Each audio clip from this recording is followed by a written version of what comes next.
Hi friends, दोस्तों हर इंसान के अंदर कुछ एक बेसिक इमोशंस होते हैं। इन बेसिक इमोशंस को यानी कि आधारभूत भावनाओं को इंग्लिश में क्या कहते हैं ये हमको ज़रूर पता रहना चाहिए अगर हम सफलतापूर्वक इंग्लिश लिखना या बोलना चाहते हैं तो स्पोकन इंग्लिश में इन वर्ड्स को जानना बहुत ज़रूरी है। दोस्तों हमारी आज की वही क्लास है। आज हम सीखेंगे 21 बेसिक ह्यूमन इमोशंस। 21 आधारभूत, बेसिक का अर्थ है आधारभूत, ह्यूमन इमोशंस का मतलब है मानवीय भावनाएं। तो दोस्तों आपको एंड तक ये वीडियो देखना चाहिए जिससे कि आप हर वर्ड को ठीक से सीख सकें और उनको इंग्लिश बोलने में, स्पोकन इंग्लिश में इस्तेमाल कर सकें। पहला वर्ड है दोस्तों जॉय। जॉय का मतलब है खुशी और दूसरा वर्ड है हैप्पीनेस। इसका भी मीनिंग है खुशी। तो जॉय और हैप्पीनेस दोनों की मीनिंग है खुशी। इसी खुशी जो है ये उर्दू का वर्ड है। इसको हिंदी में प्रसन्नता कहते हैं, तो आप जैसे भी बोलना चाहें। उसके बाद दोस्तों सैटिस्फैक्शन। सैटिस्फैक्शन का मीनिंग है संतुष्टि। इसको कैसे पढ़ना चाहिए? सैटिस्फैक्शन। इसको सेटिस्फैक्शन नहीं पढ़ना चाहिए। सैटिस्फैक्शन का मतलब है संतुष्टि। उसके बाद है दोस्तों एडमिरेशन। एडमिरेशन का मतलब है प्रशंसा या तारीफ। हिंदी में प्रशंसा, उर्दू में तारीफ। एडमिरेशन की स्पेलिंग है ADMIRATION। ये इसका जो वर्ब है वो है एडमायर। एडमायर का मतलब होता है प्रशंसा करना, तारीफ करना, उसी का ये नाउन है। अच्छा दोस्तों ये सारे के सारे वर्ड्स नाउन्स हैं, ये आपको समझना चाहिए। नाउन का अर्थ होता है संज्ञा। तो ये सारे वर्ड्स जितने भी मैंने लिखे हैं आज, सारे के सारे नाउन हैं क्योंकि ये इमोशंस हैं, ह्यूमन इमोशंस हैं। अच्छा दोस्तों उसके बाद है ट्रायम्फ। ट्रायम्फ का मतलब होता है विजय अर्थात जीत, यानी कि जीत।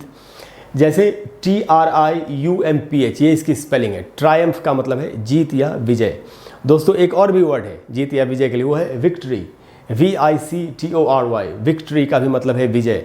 और चूंकि ये V से बना है तो लोग ऐसे दिखाते हैं, आपने देखा होगा अक्सर कि मैं तो जीत रहा हूँ, यानी ये V का साइन है, विक्ट्री का साइन है। उसके बाद दोस्तों सिंपैथी। SYMPATHY। सिंपैथी का मीनिंग होता है सहानुभूति। अच्छा दोस्तों इसको पढ़ेंगे कैसे? इसको सिंपैथी नहीं बोलना चाहिए, वो इसका इनकरेक्ट प्रोनाउंसिएशन यानी गलत उच्चारण है। इसका करेक्ट प्रोनाउंसिएशन यानी शुद्ध उच्चारण है सिंपैथी। सिंपैथी, सिंपैथी, सिंपैथी ऐसे पढ़ेंगे। उसके बाद है दोस्तों सेल्फिशनेस। SELFISHNESS। सेल्फिशनेस का मीनिंग होता है स्वार्थ। जैसे हम बोलते भी ही इज़ वेरी सेल्फिश, तो सेल्फिश एडजेक्टिव है, विशेषण है, और उसी का ये नाउन है सेल्फिशनेस, जिसका मतलब होता है स्वार्थ। उसके बाद है दोस्तों हमारे पास एंगर। एंगर का मीनिंग है क्रोध या डर। ANGER एंगर, इसी से बना है एंग्री यानी क्रोधित या नाराज। वो एडजेक्टिव है, विशेषण है। एंगर नाउन है। उसके बाद दोस्तों फियर। फियर का मतलब है डर। FEAR fear. उसके बाद दोस्तों सैडनेस। सैडनेस का मतलब है उदासी या दुख भी बोल सकते हैं आप। और एकदम दुख के लिए वर्ड है सॉरो। SORROW। सॉरो का मतलब है दुख। अच्छा दोस्तों जैसे मैंने आपको बताया ये सारे के सारे नाउन्स हैं। उसके बाद दोस्तों जेलसी। जेलसी तो हम जानते ही हैं, बहुत ज़्यादा ये चलता है हमारे समाज में। जेलसी का मतलब है ईर्ष्या। ईर्ष्या का मतलब है जलन। जलन जो होती है किसी को देख के, तो दो वर्ड है उसके लिए, एक है जेलसी, एक है एनवी। दोनों का सेम मीनिंग है दोस्तों। इसकी स्पेलिंग है ENVY, एनवी। तो जेलसी से बना है जेलस, कि बड़ा जेलस आदमी है, यानी जेलस जो एडजेक्टिव है यानी जलने वाला, यानी ईर्ष्यालु। और जेलसी उसका नाउन है, ईर्ष्या। एनवी का अगर आपको एडजेक्टिव सीखना है तो होता है एनवियस। यूज कैसे करेंगे सेंटेंस में एनवियस को? He is envious of me, वो मुझसे जलता है, या he is jealous of me, वो मुझसे जलता है। तो जेलस, जेलसी से बना जेलस, और एनवी से बनता है एनवियस। उसके बाद दोस्तों हॉरर। हॉरर का मतलब है आतंक। जब आतंक, डर हो, बहुत बड़ा आतंक, तो HORROR। हॉरर का मतलब है आतंक। ये भी हमारे अंदर होता है, ये भी एक बेसिक ह्यूमन इमोशन। उसके बाद दोस्तों नॉस्टैल्जिया। नॉस्टैल्जिया का मतलब है पुरानी यादों में खो जाने की अवस्था। पुरानी यादों में खोने की अवस्था। जब हमको पुरानी बातें याद आने लगती हैं, बचपन के दिन याद आने लगते हैं, स्कूल के दिन याद आने लगते हैं, और हम पुरानी यादों में खो जाते हैं कि कैसे हम पेड़ पर चढ़ा करते थे और पानी में कूदा करते थे। इस स्थिति को, इस हालत को, ऐसी अवस्था को नॉस्टैल्जिया कहते हैं। और इसका एडजेक्टिव है नॉस्टैल्जिक। गेट नॉस्टैल्जिक का मतलब है पुरानी यादों में खो जाना। उसके बाद दोस्तों ट्रस्ट। ट्रस्ट का मतलब है विश्वास या भरोसा। और फिर है एंग्जाइटी। इसकी स्पेलिंग आपको ध्यान से देखनी चाहिए, ANXIETY। इसको पढ़ेंगे एंग्जाइटी।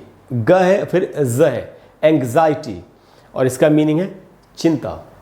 चिंता जो करते लोग, जो किसी प्रकार की जो चिंता में फंस जाते लोग, उसी को एंग्जाइटी है। उसके बाद दोस्तों रोमांस। रोमांस का मतलब है प्रणय, यानी जो प्यार मोहब्बत की जो भावना होती है उसको रोमांस कहते हैं, और इससे एडजेक्टिव बना है romantic, he is very romantic, ऐसे हम बोलते हैं। उसके बाद दोस्तों एक्साइटमेंट। एक्साइटमेंट का मतलब है उत्साह, कि there is a lot of excitement in the air, कि चारों तरफ बहुत ही उत्साह फैला हुआ है, एक्साइटमेंट। और उसके बाद दोस्तों ऑकवर्डनेस। इसकी स्पेलिंग आपको ध्यान से सीखनी चाहिए, और फिर मैं आपको इसका उच्चारण बताता हूँ। AWK ऑक, WARD ऑकवर्ड, NESS ऑकवर्डनेस का मतलब होता है अजीब लगने की अवस्था।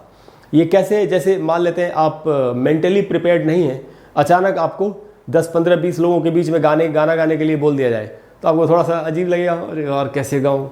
ये जो अजीब सा लगता है, कहीं पर ऑकवर्ड फील होता है आपको, बोलते हैं ऑकवर्ड फील हो रहा था मुझे, हिंदी में भी बोलते हैं। तो वही है दोस्तों, ये ऑकवर्डनेस का मतलब है अजीब लगने की अवस्था, और इसका एडजेक्टिव है ऑकवर्ड, कि that was very awkward, this is very awkward, ऐसे करके हम बोलते हैं। तो दोस्तों ये बेसिक ह्यूमन इमोशंस है। इनको इंग्लिश में जान लेने के बाद अब आगे से क्या होगा, आपको जब कभी भी इनको लिखने की ज़रूरत पड़ेगी या बोलने की ज़रूरत पड़ेगी तो आप आसानी से बोल सकते हैं। दोस्तों मुझे उम्मीद है कि आपको आज की क्लास ज़रूरी अच्छी लगी होगी। अगर आपको क्लास अच्छी लगी हो तो प्लीज़ वीडियो को लाइक और शेयर करें, और चैनल को सब्सक्राइब करें। और अगले वीडियो में हम फिर एक बहुत ही अच्छी चीज़, कमाल की चीज़, मज़ेदार चीज़ सीखेंगे। और अगर कोई ऐसा टॉपिक है, आप मुझे कोई सुझाव देना चाहते हैं, आपकी कोई राय है, तो आप एक नीचे कमेंट बॉक्स में एक कमेंट लिख देंगे, फिर मैं उसका आपको या तो जवाब दूंगा, या अगर आप चाहते हैं मैं एक वीडियो बना दूं तो मैं आपको एक वीडियो बना करके दे दूंगा। Thank you very much, will meet soon, bye bye.